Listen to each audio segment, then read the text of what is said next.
So, exactly who are you letting dictate your emotional experience?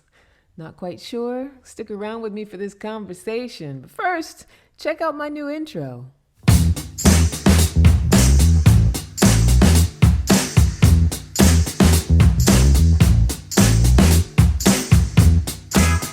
Welcome to Ask for Candy, love and life coaching delivered straight up like your best friend would if she were a licensed and certified mental wellness professional. If you don't know me yet, I'm Candace Harper, relationship coach and hypnotherapist, and I'm here to support you with feeling epic, enough, peaceful, illuminated, and courageous in every area of your life, but particularly your love life, whether you're single or not. I'm also here to teach all of us how to vibe high and manifest the sweetest possible love in this lifetime. I'm here to teach you how to ask for candy and to get it. If you've got something to say about what you hear, email me your comments and questions, askforcandypodcast@gmail.com. You can also follow me on Instagram and TikTok @CandyLoveCoach. Also, make sure you hit the subscribe on whatever platform you're listening to. Leave a review so I can shout you out. And share with the friends and family that you know will benefit from this spoonful of sugar. Now let's get started. Hey, everybody. Welcome. I hope y'all like that new intro. I'm trying some different things. It's season 6. It's a new season. We are starting fresh. It's still a new year. We're still in the first month of the year, rounding out the first month of the year. And so I thought it might be fun to do a little bit of something different and streamline things a little bit, just so it's easier to just get right to the meat of things, and it's something that you can remember, something catchy, something you can take with you, just to remember to listen to Ask for Candy. Anyway, what are we talking about today? Today, we are talking about matching energies. Woo! How many of y'all out there know what that means, what I'm talking about? So I was talking to a client the other day, and we were doing some work around a very contentious relationship. And I often do that with clients. I take, I'll say, who is somebody that you really are triggered by? Who is somebody, because it's sometimes their partner, their love partner. Sometimes it's not. Sometimes it's a peripheral person who just in general is hard for them to deal with. And so this particular client, they had a peripheral person, and, it just worked out that they're no longer dealing with that person, which often is the case in families, right? When you don't get along for a while and things aren't working out and everybody's got their opinions about each other, and they just can't come to any sort of consensus, and everyone's behaved badly on some level or another. Oftentimes they just become estranged. And then that's it. And we just let it be estranged. And then what happens is we get old and we start worrying about things like, what are we going to do with the elderly people? What's going to happen with any money that's left behind? How are we going to clean up affairs? And all of that stuff is very difficult when the younger people cannot get along and haven't figured out how to have harmonious relationships. Now, why am I even talking about this? I'm normally talking about your love life, right? But we know that there's such a direct correlation between our family relationships and our love lives, how our family relationships affect our love lives all throughout our lives, especially when, like in this particular situation, if it's the family member of our partner who has been problematic. So that is actually a blessing in disguise, because when I have a family member who is problematic for whatever reason, they are my teacher. You know how they say your triggers are your teachers. And so those are the people that we need to be the most grateful for, because those are the people that catalyze our evolution. Those are the people that grow us up. Those are the people that get us to our most whole and highest self, if we let them. Now, the other choice is to continue resenting and hating them and making them the villain, and absolving ourselves from whatever behavior we've expressed in considering them to be the villain, absolving ourselves from any responsibility, and also continually suffering the impact of stress, discomfort. And here's the thing, even when those people are estranged and they go away, the stress and the discomfort sits there in the past. The stress and the discomfort is still part of the evidence that we've compiled for why that relationship was unworkable, and whatever damage we've done to other relationships based on the unworkability of that relationship. We think that we can emotionally kill people off, and it does not work because it festers. It festers like a wound. You may not even care about what happens to that person anymore. Some people are very good at shutting off that sensor. And my client the other day, she definitely believes that she's very good at shutting off that sensor. But we all know that as human beings, at the heart of all of us is the desire to be loved and accepted. Right. And so, it does damage to us when we don't feel loved and accepted. And not only not loved and accepted, when we feel either indifference or contention or conflict or resentment towards someone, or feel that they feel it towards us, it's damaging to our soul. It's damaging to our health. And if you're someone who's had a lot of health problems or a lot of health problems come up, it's worthwhile to take a journey of relationship exploration. What do I believe about relationships? How am I framing them? What are some of my automatic behaviors? Matching energies, an automatic behavior. So when I'm someone who matches energies, I don't even think about it. I don't think about how my behavior affects my experience. I don't think about why that person's behavior is what it is. I don't consider any other perspective except that I see a behavior I don't like and I react. And I react to it. I do what it is I know to do based on seeing behavior that I do not like. And so it's very popular right now. You'll even see, famous TikTokers and YouTubers. I match energies. You'll see memes. I match energies. You come at me crazy, I come at you back crazy. And I was talking to my client, and it's like, when we're kids and our parents teach us, if somebody on the playground hits you, you just make sure you hit them back. Right? Which makes sense when you're a little kid. Like, don't let yourself get bullied. Don't let the other kids see you be the weak one. There's a certain level of sense making in that. And, it's not completely off, because with little kids, we're like little animals, right? And especially when we're little kids. It's like if one of us seems weak, that does tend to be the one that gets picked on the most, the one that gets bothered the most. But here's the thing about all of that sort of unconscious operating. Now that we're all adults, and adults who were told that in the beginning, we have evolved it into our emotional landscape. So if someone is rude to you, you better be rude to them right back. Somebody comes at you in a certain way, you better come at them right back. Now, I know I'm being controversial. A lot of y'all are like, look, ain't nobody gonna act out their face with me. Ain't nobody gonna be rude to me.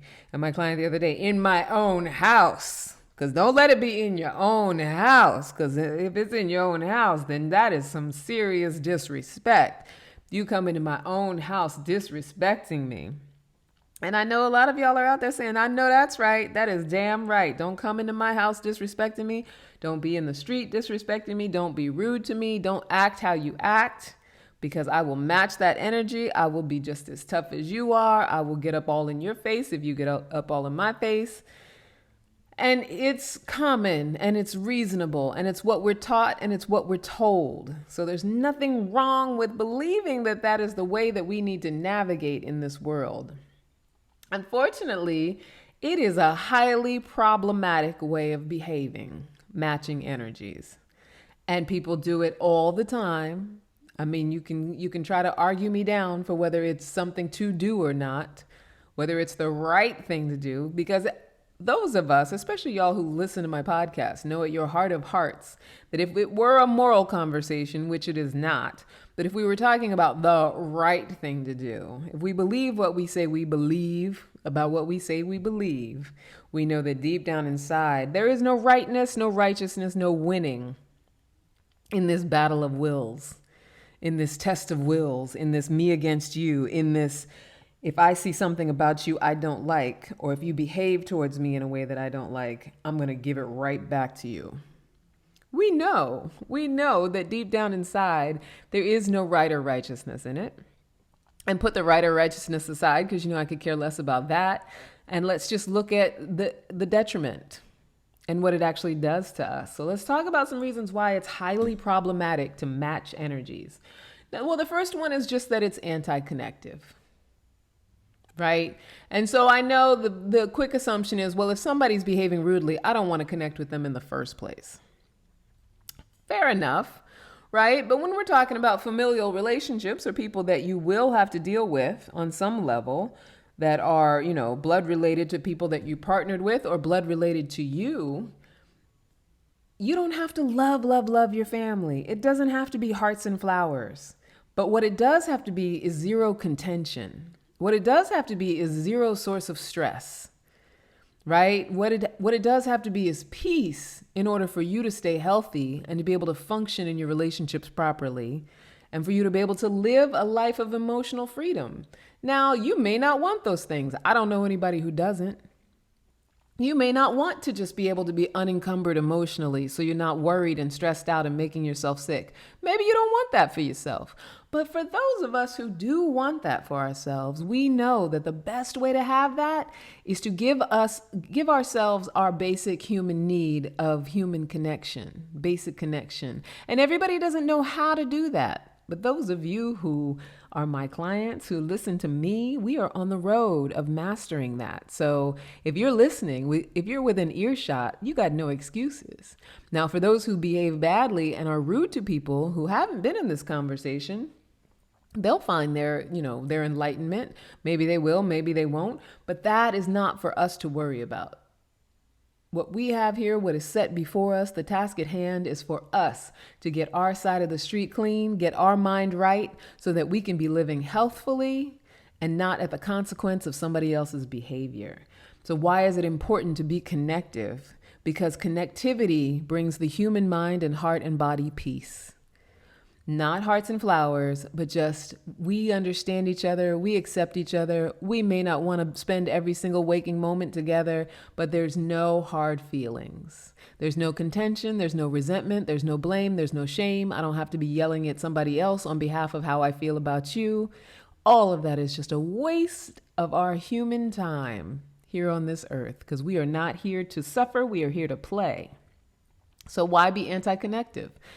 Anti-connective just hurts us. It hurts us at every level. Even when we completely vehemently disagree with what someone else has to say or how someone else has behaved, there's no way of getting around the fact that being anti-connective hurts us in the long run. Even if we've emotionally killed somebody off, we still have the residual thoughts and negative feelings, negative beliefs about that person and whoever else was involved with that person. And with this particular client, she was very angry at her husband because there was an expectation that her husband handle the person involved. And, it was his sister. So, things like that, it's all reasonable. It's all how we're taught to be, but it's also the stuff that kills us, that is killing us, that keeps us in a place of dis-ease and emotional discomfort. Number 2, it spoils our experience. So if somebody comes out their face, even if it's in my own house, if somebody, I'm in a store and someone behaves badly, and I don't know if I talked about this on the podcast, I feel like I did, but, some months ago since I moved to Virginia, living in New York City, which I did for 25 years, you will get into confrontations with people, especially if you walk around unconscious, which I did for years. I've had many a confrontation with a stranger. So don't get me wrong. Don't think that I'm coming from some mountain on high as if I've completely mastered this in my life and I'm always peaceful. Someone can spit at me and I can look peacefully at them and smile. No, I'm not saying that. What I'm saying is that it's a practice. It's a journey, right? So not too long after I moved here to Virginia, I was with a friend of mine in her car and I was getting in the car on the passenger side and I opened the door and it lightly touched the passenger next to me, or not the passenger, but the driver next to me. It lightly touched her rear view mirror. I mean, so light. There was no way that it could have done any damage or anything like that. And I remember being cautious about it because as I had gotten out of the car to begin with, the car door had swung fast. And so I was like, I didn't want to hit the other person. I caught it just in time. So as we were coming back, I did the same thing. I tried to catch it just in time, but it did touch it just a little bit. Well, the woman was sitting in the car and noticed that it touched it and rolled down her window and was just immediately very rude and loud and accusing. And so my animal brain, my amygdala said, okay, she's loud and accusing. I can be loud and accusing too. And we got into what was basically just a not nice exchange. Not really necessarily. Oh, she did call me a bitch. I didn't call her a bitch. I called her a Karen after that. And it just was like one of those, blood pressure up, everybody angry, not feeling good about it. And my friend, she was being supportive. She was, saying her what she had to say. And it just was not, it was a kind of an ugly scene out of nowhere. And those things happen, right? We find ourselves in those situations. But one thing I realized as we drove away, and I could feel my heart racing, my blood pressure was up. I was thinking to myself, you know what? In as much as I can't excuse the way that she came out of her face based on what she felt I had done, and as much as I can't excuse how I responded to it, I realized that what was bothering me about it is that it just felt so vitriolic. It didn't feel good. It was stress inducing. It wasn't good for my cells. It just didn't feel healthy. It didn't feel right because it was anti-connective. And it spoiled my experience for me to respond and to react to her in that way, when what I could have done is be open and understanding. And I know that sounds crazy. Oh, if somebody's coming at you, you just gonna be open and understanding. I'm not Jesus, right? I'm not saying that we all have to walk around trying to be like Jesus because it's the right thing to do. I'm not saying that. I'm saying it's that willingness, and I'll talk about how we do this because I have been able to do it in different situations, and I'm continually on the mastery of it. I was thinking to myself that there has to be a way that the knee-jerk reaction, the animal reaction, is not the go-to. And why is the knee-jerk reaction the go-to? Why is that? Why is it immediately fight or flight? Because here she was, this wisp of a girl with a big mouth. She wasn't going to physically do anything to me. She just came with all of her anger and her energy. And I let her anger and her energy bring up anger and energy in me, like negative energy in me. And so it completely spoiled the experience that I had just previously had hanging out with my girlfriend. We'd done some shopping. We were laughing. We were having a nice time. And then I went home feeling like a stress case with anxiety in my body, right? Another reason, it's the product of a lot of assumption, right? So when we can't get along with someone, or we don't like the way someone behaves, or the way they talk to us, the way that they, ignore us, don't talk to us, we have to make a lot of assumptions about their reasons why, right? And it seems so obvious, right? Like, well, the reason she did that is because she was trying to be rude to me, or she was trying to throw off, or she was trying to let me know I'm not important. That's all perception. And what gets sticky is we start to believe that our feelings about what someone else is doing are facts. We start to believe that our perception has to be the truth. Even though we've had no conversation with that person, we don't know what is behind any of it. We don't even know if what we perceived is what we perceived. Sometimes you can say hello to a person and they don't hear you, and it can feel like they just ignored you and didn't say anything back. Sometimes a person can have a screw face, or what they call a resting bitch face. Sometimes a person can go out of their way to have a little bit of attitude. But it's funny because, especially I think with younger people, a lot of times that little bit of attitude is really more about showing someone that they're in pain without knowing how to use the words, not knowing how to articulate it, or showing someone that they feel hurt by that other person. And when people don't get along for a long period of time, it almost becomes which came first, the chicken or the egg. Because each person will say that it was something that the other person did first that started the ongoing, and this, I keep thinking of this client in particular because it was years long. It's a years long contention. So in my client's mind, it started with something that the other person did. And I would bet every single dime in my life that if I talked to the other person, she would say it was something that my client did. So we never know really which came first, how it started, and we can go years and years with this assumption about what each other thinks about each other, because at some point there was some sort of misperception of a communication or an overperception of a communication that then dictated my energy, how I feel, how I behave with you, and what I think about you. And so once I've set all that up in stone, you're going to be who I've decided you're going to be. And that is it.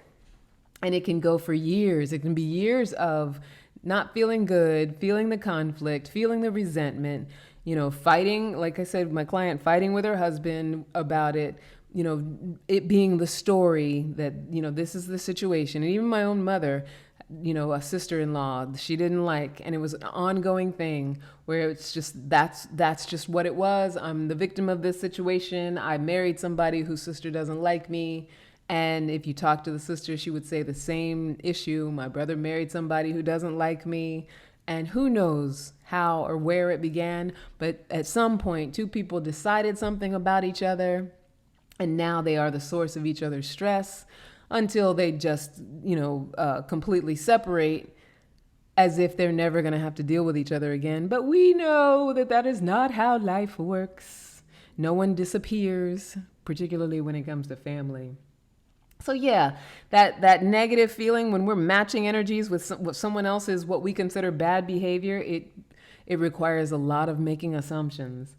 Also, it's powerless.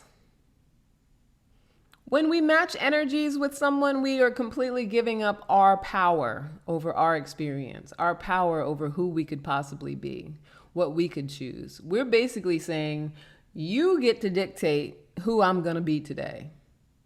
And if who I'm going to be has to be that nasty person that I know how to be, that's who I'm going to be, because that's how I'm perceiving you. That's how I see you.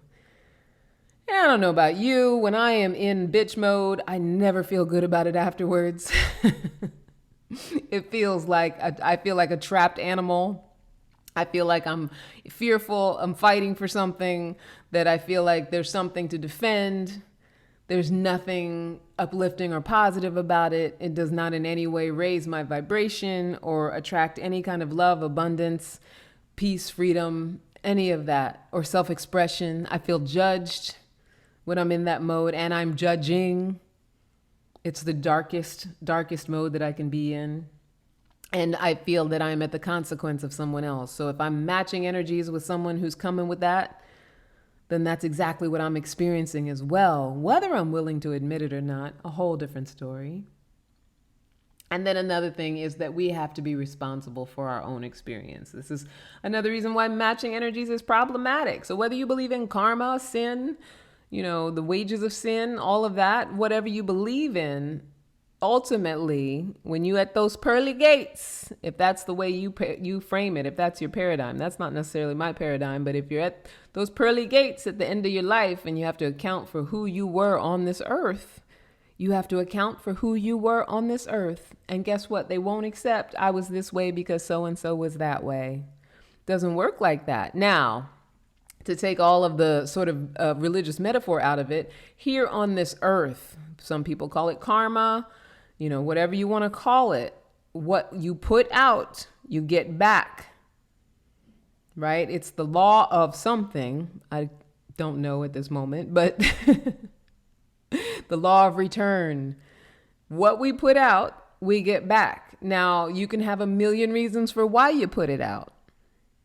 You can have a million, a whole pile of evidence for what made you put it out that way. What made you to behave that way. Like me with that woman in the parking lot, I have to atone for who I was being and what that made me feel like and how crappy of an experience it was. It's not on her. It's on me. It's on me for how I absorbed it, how I reacted to it in a way that's out of alignment with who I say I am, what it did to my body. Like in that moment, I mean, granted, it was just a small, increment of anxiety and stress, but build up enough of those over time.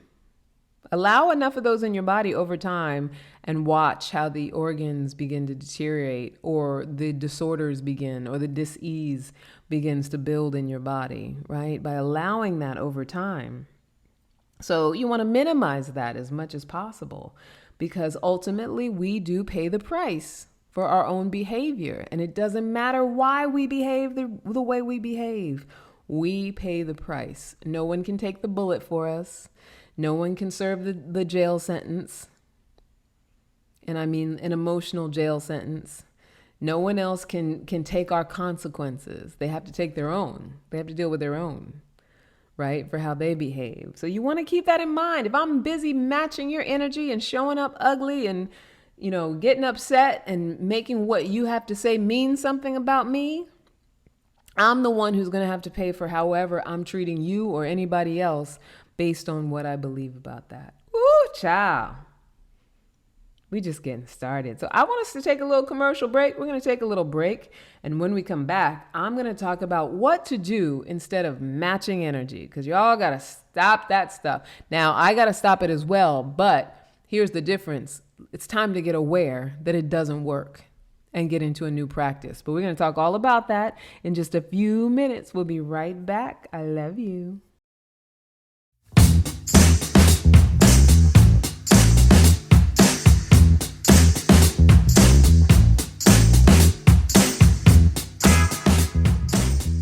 All right, welcome back. Today we are talking about matching energies and how problematic it is to match energies. So far we talked about how it's anti-connective, it spoils our experience, it requires a lot of assuming, and we know what assuming does, makes an ass out of you and me. It's powerless, and it ignores the fact that we have to be responsible for our own earthly experience, our own emotional experience, our own ability to have peace. So let's talk about some things that we can do instead. What would be fruitful, what would be effective to do instead.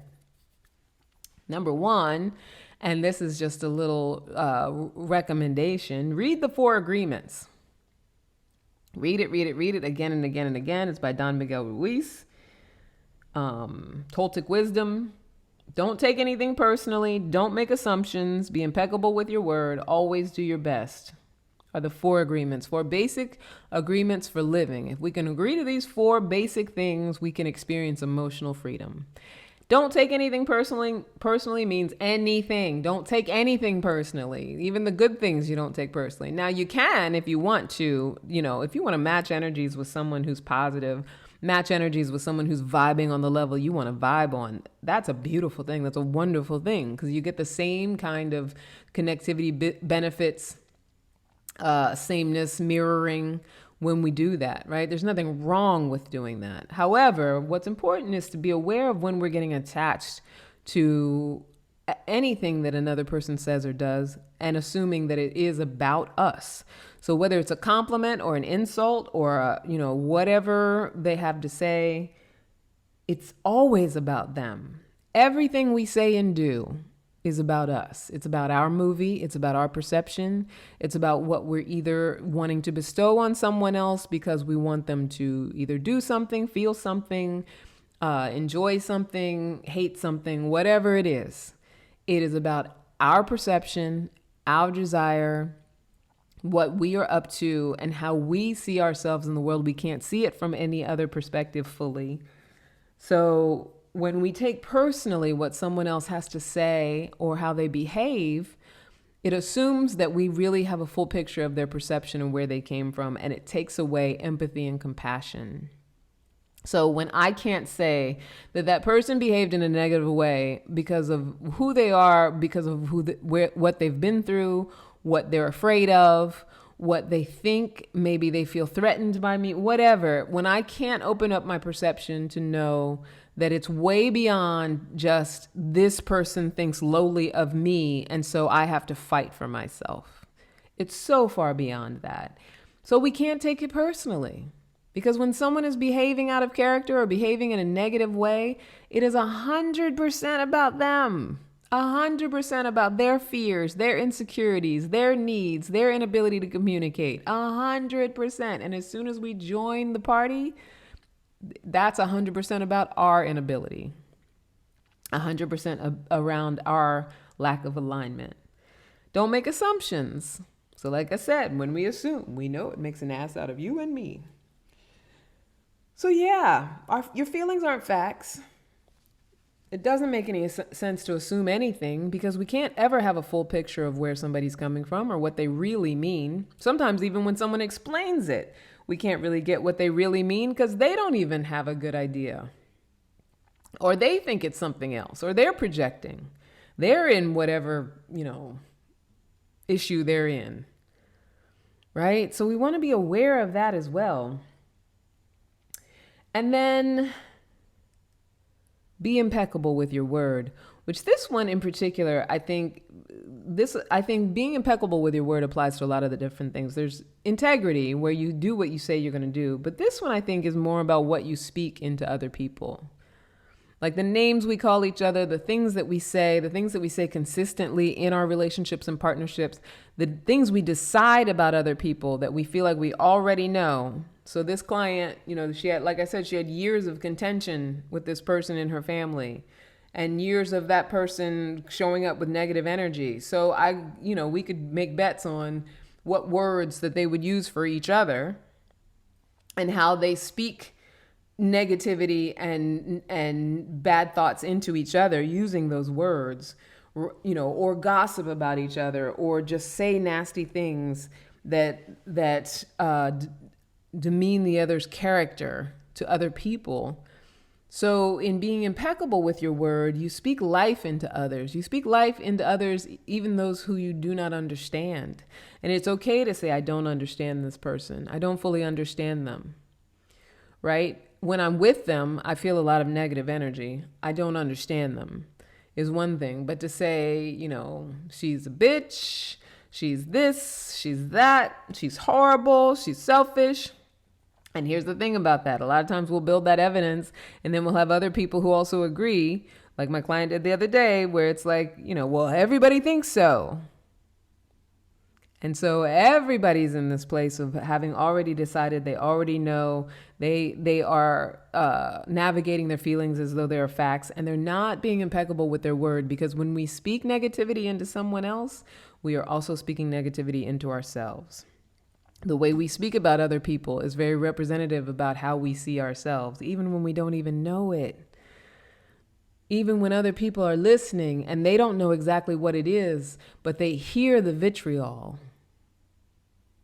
And as humans, we feel that in another person, right? We can feel how another person feels about themselves by how they speak of others, even when we don't know that's exactly what's going on. Right? So then we're giving away who we are to other people by using our word. The words that we speak are what express who we are, right? And then always do your best.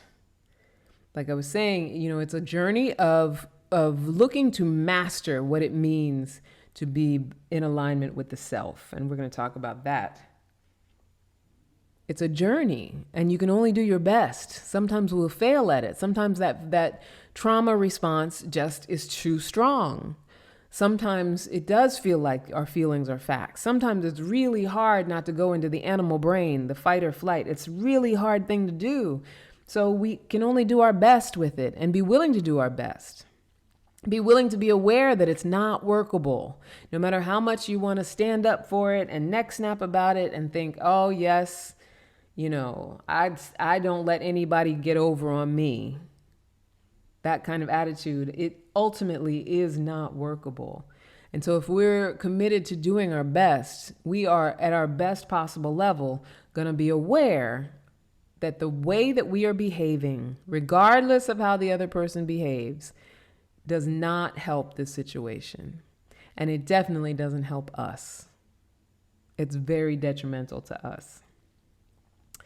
And so, like I mentioned before, number 2, understanding that our feelings are not facts. And that's one of those things that's really hard to sometimes wrap our minds around, because we know what we know based on what we see and perceive, and we want what we see and perceive to be the truth. Nobody wants to feel like they've misperceived something. Nobody wants to feel like they got it wrong, right? But when we understand that there's so much out there that we do not know, and there's so much out there about different people's experience that we have no way of really fully understanding. When we get that and we're okay with that, we stop having to define people. We stop having to put people in different boxes and cubbies. We stop having to just identify people as one thing or the other. And that's often the reason why we have so much unrest culturally with each other. is because we're so busy boxing each other up, putting each other in categories, right? What we feel, I feel that you are this type of person, so this is the box that I put you in. I feel that you are neurotic. I feel that you are dangerous. I feel that you are mean or hateful. I feel that you are disrespectful. So that's the box that I have put you in. That's how I define you. And every time you do or say anything, I'm going to be listening through my lens of you are disrespectful. You are hateful.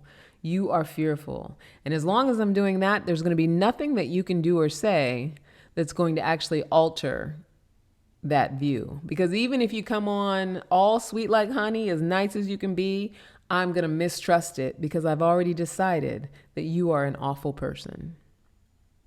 Right? Which is a way to be if you want to be super, super protective of whatever you're protecting. You know, a lot of it is trauma response. It's a way to be. A lot of people are that way. Don't get me wrong. There's a lot of us just walking around guarding ourselves, right? Guarding our hearts.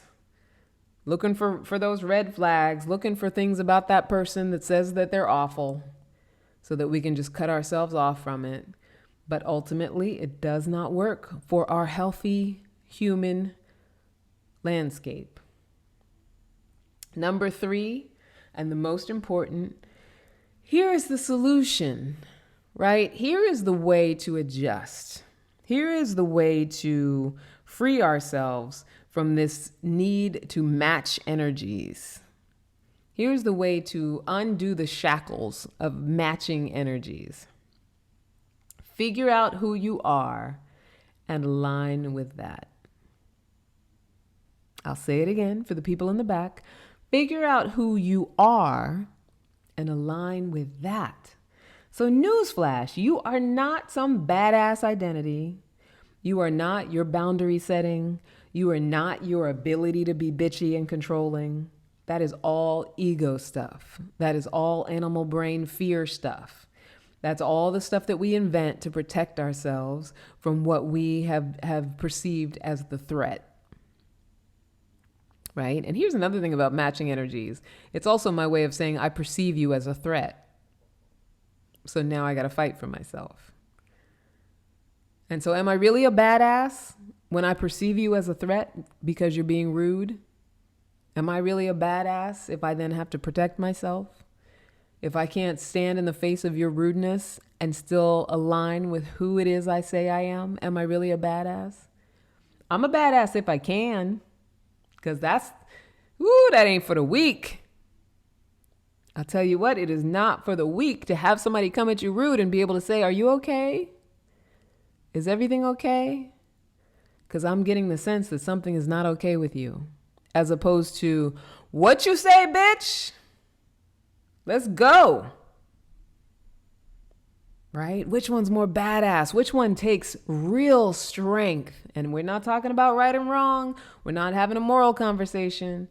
But which one keeps you at your peace? Which one is connective? Which one is going to have it so that you diffuse the resentment, the contention, the anxious feelings, the thing that happens to our bodies and our nervous systems when we're in a state of fear and protection, when we're defensive, when we're ready to fight, right?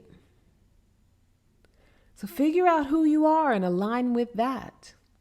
So when I can figure out who I am, and with clients often I'll do a core value exercise where we come up with a declaration of who I want to align with. I just did one last night with a client and she came up with joy, peace, and connection around her love life. That's who she is, joy, peace, and connection. I am joy, peace, and connection. I am joy, peace, and connection.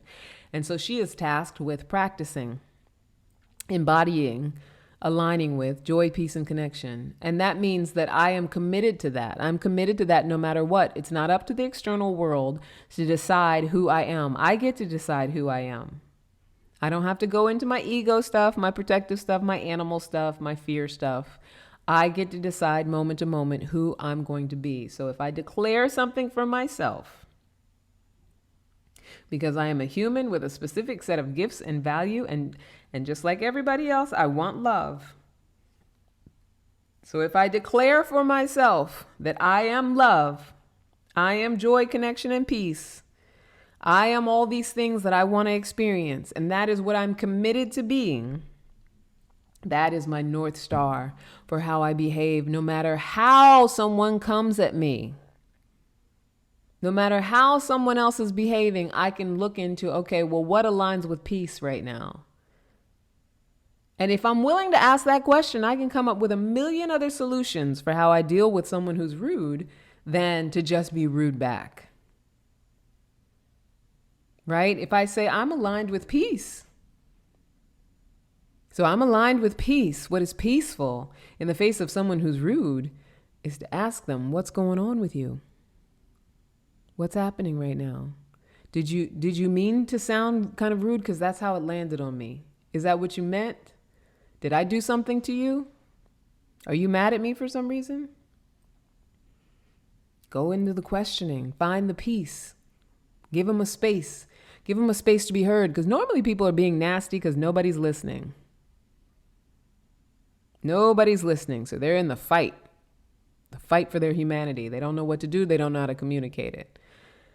Now, I don't expect y'all to walk around just, being perfect and knowing this all the time. I don't walk around being perfect and knowing this all the time. I know it to be true that when I'm aligned with who I say that I am, which is compassion and unconditional love, when I align with those things, and I align with them more and more because I choose to practice them, and as I grow and get older, it's easier and easier because the muscle's getting stronger to align with those things. When I'm aligned with those things, there's very little that can throw me off my game. Some people call it unfuckwithable.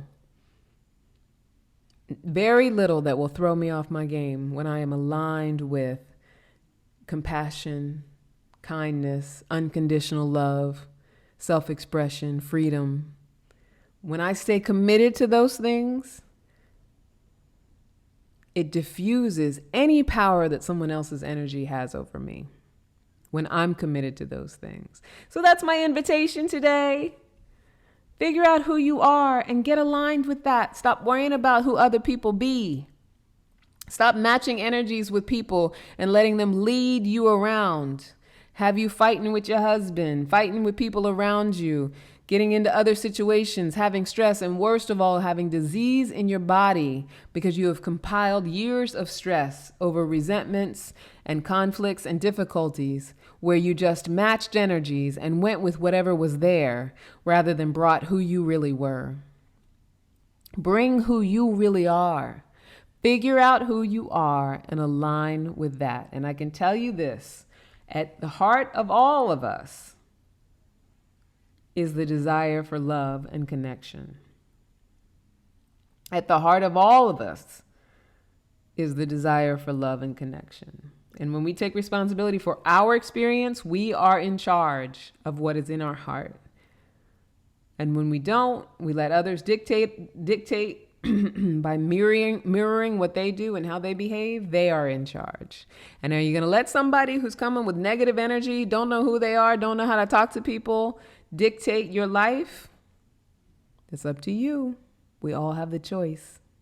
Anyway, I love you so much, y'all. That was a fun conversation, even though it was just me talking to me talking to all of us. But I do talk to myself to talk to all of you. And so that's it. That's what I want you to take away. Figure out who you are and align with that. All right. So did you suffer a breakup last year? Are you in the midst of a relationship breakup right now? And even in the last 25 years, I don't care how long ago it was. If you are suffering from any symptoms, aftermath that come from having broken up with someone, having a really difficult uncoupling with someone, I want to know, are you ready to go from heartbroken to wholehearted? And when I say ready, I mean you are at a 7 to 10 out of 0 to 10. It's do or die alone. And so I have a one-on-one program. It's called Heartbroken to Wholehearted, and it's a combination of both coaching and hypnotherapy. 9 weeks of individualized love, attention, and learning your way to healing the past, loving yourself unconditionally, and starting your love life over from a clean slate. And I also have an upcoming workshop in about a week from Monday on February 7th I believe 7 p.m. Eastern, I'm doing a group workshop called Heartbroken and Wholehearted, where I will talk about the 5 steps from breakup to breakthrough. You can take advantage of either of those. If you want to find the workshop, I believe if you go to my LinkedIn page, there's a link. I'll put a link also somewhere on Instagram at Candy Love Coach. I'll make sure there's a link out there, or you can email me, Candice@CandiceHarperLoveCoach.com. Let me know whether you want a link for a complimentary consultation for possibly becoming a one-on-one client, or let me know if you want the link to attend the workshop a week from Monday. I would love to have you there. It's going to be very interactive. It's on a new platform called Clatch that's all about live workshops, live interactive workshops. Anyway, as I said, you can follow me on Instagram and TikTok at Candy Love Coach. I love you so much, my sweethearts. I really, really do. You have all of my heart. Hopefully you enjoy the new intro. Let me know how you feel about it on email. Until next time, never forget that you are a love machine. And if you ever start to feel like you aren't getting the love you need, just make more and then ask for candy. I love you. Bye now. Mwah, mwah.